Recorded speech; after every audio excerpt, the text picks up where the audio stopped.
بسم اللہ الرحمن الرحیم۔ تعلیم دین کورس سال دوم کی تفسیر قرآن کریم کا سبق شروع ہو رہا ہے۔ تمام ساتھی اپنے قرآن کریم اپنی کاپیاں کھول دیں۔ اسی طرح زوم کلاس میں جو مستورات و حضرات ہیں وہ بھی اپنی اپنی کاپیاں اور قرآن کریم کھول لیں۔ سورۃ الملک شروع ہوئی تھی اور اس کی 2 آیات کا ترجمہ اور کچھ باتیں آپ حضرات کے سامنے عرض ہو گئی تھی۔ آج انشاءاللہ آیت نمبر 3 سے ہم سبق شروع کریں گے۔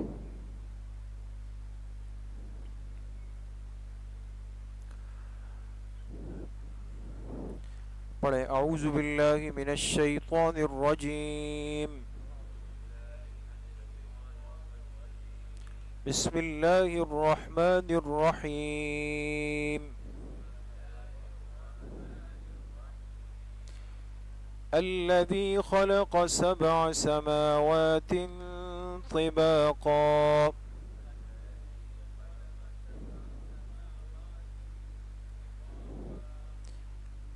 یہی سے ہے نا؟ ما ترى في خلق الرحمن من تفاوت،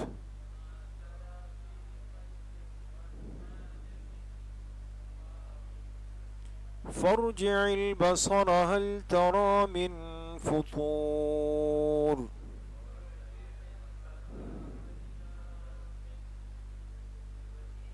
ثم ارجع البصر كرتين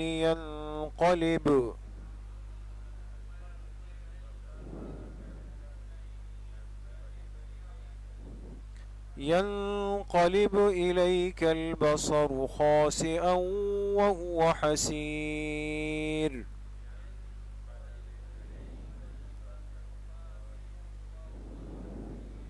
صدق اللہ العظیم۔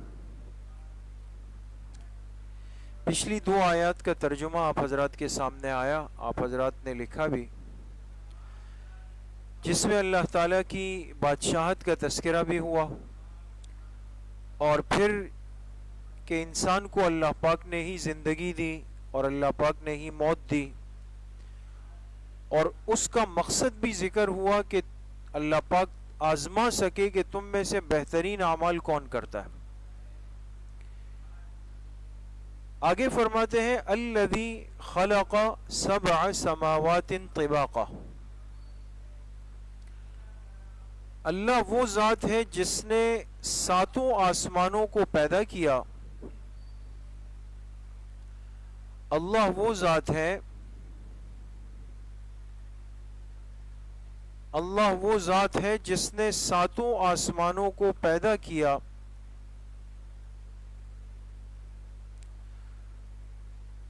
طباقا،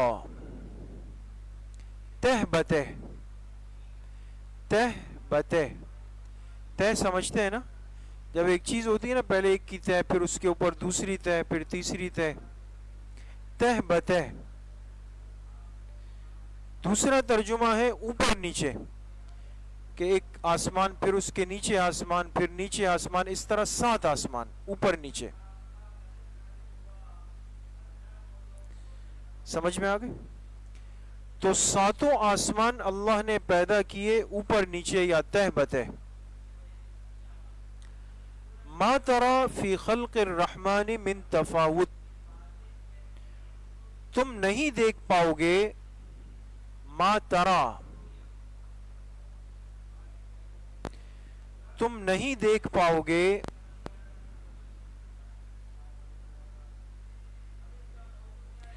فی خلق الرحمن، رحمان کے اس بنانے میں، یعنی اللہ نے جو آسمان بنائے ہیں، تم نہیں دیکھ پاؤ گے رحمان کے اس بنانے میں، من تفاوت، کوئی خلل، کوئی خلل، یا ترجمہ لکھے کوئی نقص، عیب.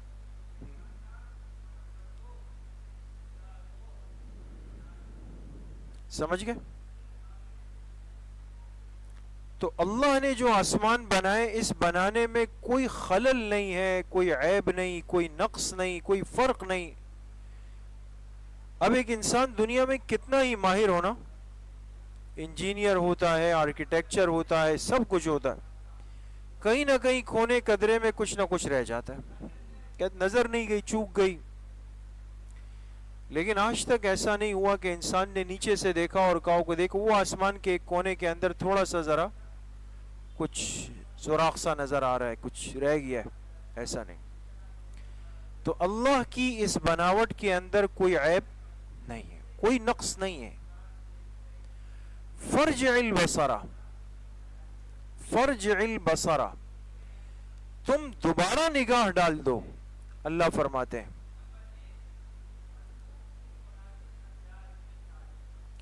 تم دوبارہ نگاہ ڈال دو. هل ترى من فطور، کیا تمہیں کوئی شگاف نظر آیا؟ شگاف جانتے ہیں نا، یعنی دراڑ. کیا تمہیں کوئی شگاف یا دراڑ نظر آئی؟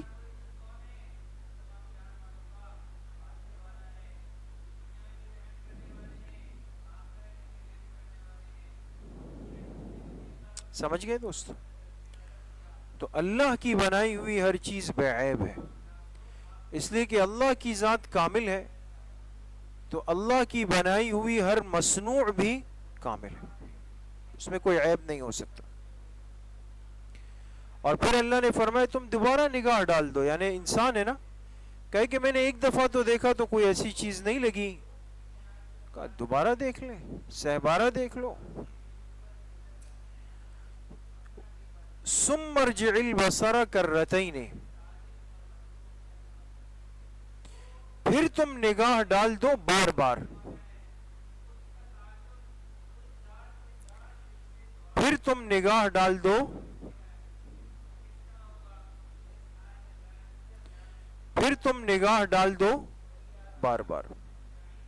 ایک بار نہیں، دو بار نہیں، بار بار ڈال دو. خوب تلاش لو، ٹٹول لو، کہیں تمہیں کوئی کمزوری، کوئی عیب آہت آ جائے، دوبارہ بار بار دیکھ لو. ینقلب الیک البصر خاسئا، تمہاری طرف لوٹ آئے گی نگاہ تھک کر.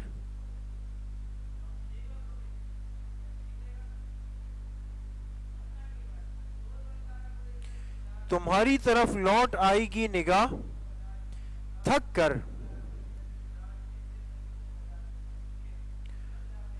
وَهُوَ حسیر، اور وہ ناکام ہوگی.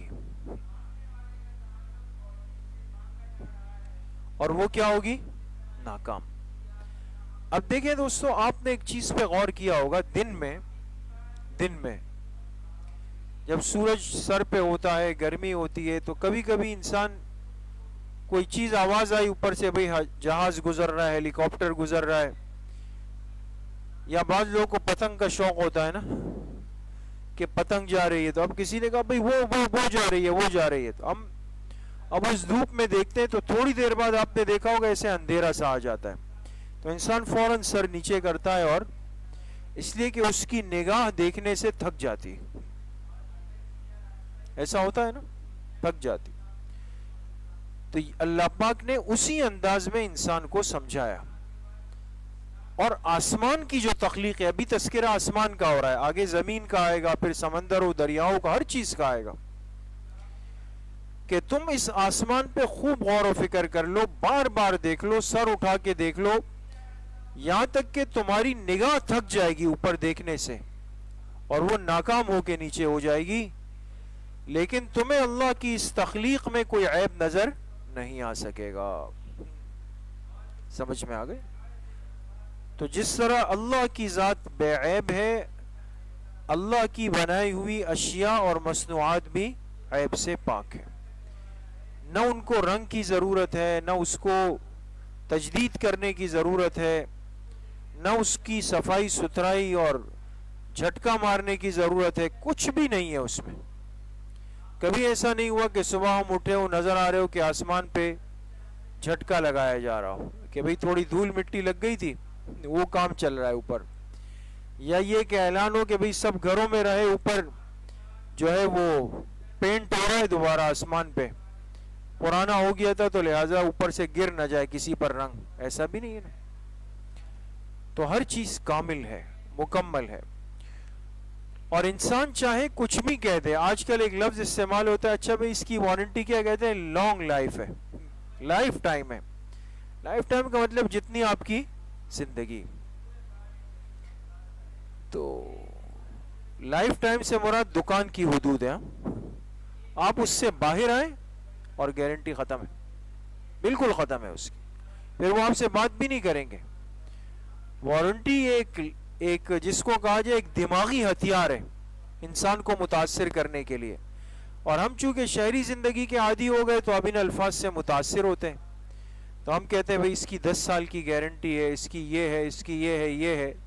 اور دکان سے باہر آئے، گھر لاتے ہوئے کوئی چیز عیب مل گیا، آپ نے پھر فون کیا، جی ابھی آپ کے دکان سے لے گئے تھے شاپ سے، وہ چیز تو ٹوٹ گئی ہے. اچھا یہ ہمارا میٹر نہیں، یہ کمپنی والوں کا میٹر ہے، ان سے رابطہ کریں. پھر آپ اس خواری کی لائن میں لگ جائیں. ایسا ہی ہوتا ہے نا.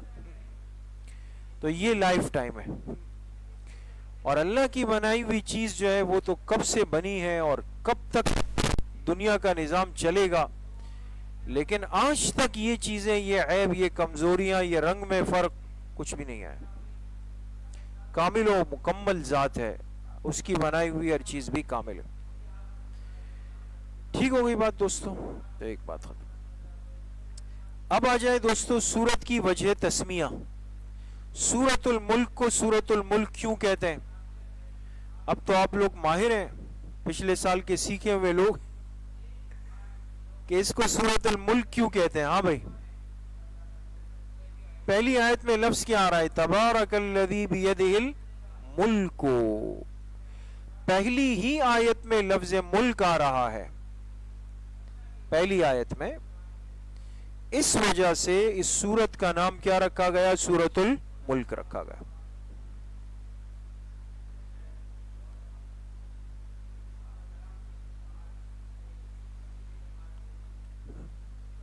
تیسری بات یہ کہ سورت کا موضوع کیا ہے؟ موضوع سورت لکھے مسئلہ توحید کی تشریح. مسئلہ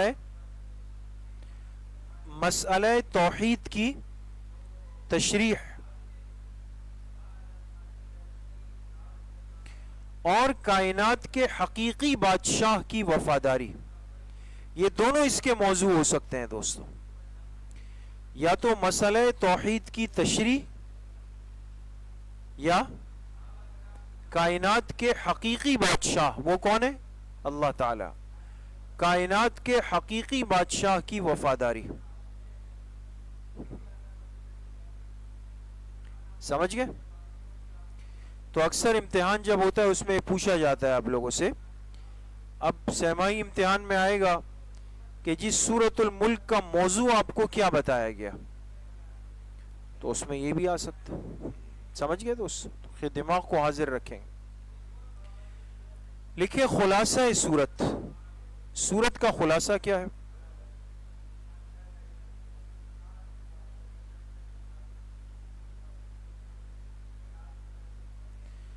خلاصہ سورت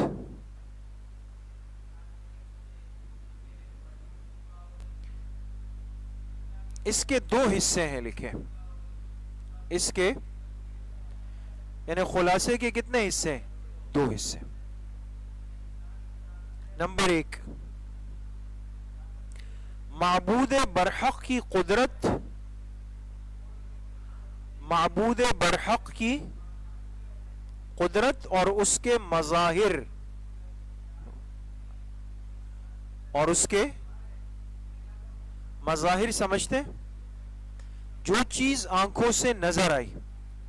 دیکھیں نا، اللہ اتنی بڑی طاقت والے ہیں، اتنی بڑی قدرت والے ہیں کہ جنہوں نے پورا آسمان بنایا تو کوئی آپ سے پوچھے کہ آپ نے دیکھا ہے، آپ بالکل دیکھا، ہم روز دیکھتے ہیں آسمان کو، تو مظاہر سامنے ہے نا؟ تو معبود برحق کی قدرت اور اس کے مظاہر، یہ ہے خلاصے کا پہلا حصہ۔ اس کے ساتھ بریکٹ میں لکھے آیت نمبر 1 تا 19، آیت نمبر 1 تا 19 سمجھ گئے دوست؟ اچھا، نمبر 2 یعنی خلاصے کا جو دوسرا حصہ ہے وہ کیا ہے؟ معبودان باطلہ کی عاجزی، معبودان باطلہ، معبودان باطلہ وہ ہے جو اللہ کے مقابلے میں مشرکین نعوذ باللہ بتوں کو، مختلف چیزوں کو اپنا معبود بنا لیتے ہیں۔ کوئی بت کے سامنے جھکا، کوئی آگ کے سامنے جھکا، کوئی سورج کے سامنے، کوئی چاند کے سامنے، کوئی گھوڑے گدھے کے سامنے، جس کے سامنے بھی جھکا، یہ سب معبودان باطلہ ہے۔ تو اب معبودان باطلہ کی عاجزی، عاجزی اس کا بھی بیان آئے گا کہ یہ جو مخلوق نے معبود بنائے ہوئے نا، یہ بالکل عاجز ہے، یہ کچھ بھی نہیں ہے۔ بات سمجھ میں آ گئی؟ لہذا اللہ کا حکم نہ ہو تو سورج کی گرمی کام نہ کرے، اللہ کا حکم نہ ہو تو چاند روشنی نہ دے، اللہ کا حکم نہ ہو تو انسان کچھ بھی نہیں کر سکے، اپنی جگہ سے ہل بھی نہیں سکے۔ سمجھ میں آ گئی؟ تو یہ کیا ہے؟ معبودان باطلہ کی عاجزی۔ بریکٹ میں لکھے آیت نمبر 20 تا آخر سورت، آیت نمبر 20 تا آخر سورت۔ یہ بات سمجھ میں آ گئی دوستو؟ تو خلاصے کے کتنے حصے ہیں؟ 2۔ پہلا حصہ آیت نمبر 1 سے 19 تک، دوسرا آیت نمبر 20 سے آخر یعنی آیت نمبر 30 تک ہے۔ ٹھیک ہے؟ تو امید ہے کہ آپ حضرات کچھ سمجھ گئے ہوں گے، کچھ محفوظ بھی کر لیا ہوگا۔ اس کو اچھی طرح دیکھ لیجئے گا اور انشاءاللہ اگلی مجلس میں آگے پڑھتے ہیں۔ چھٹی بالکل نہ فرمائے بھائی، ٹھیک ہے نا؟ یہ تھوڑا سا وقت ہے، یہ کارآمد ہو جائے، باقی کام تو چلتے رہیں گے بھائی۔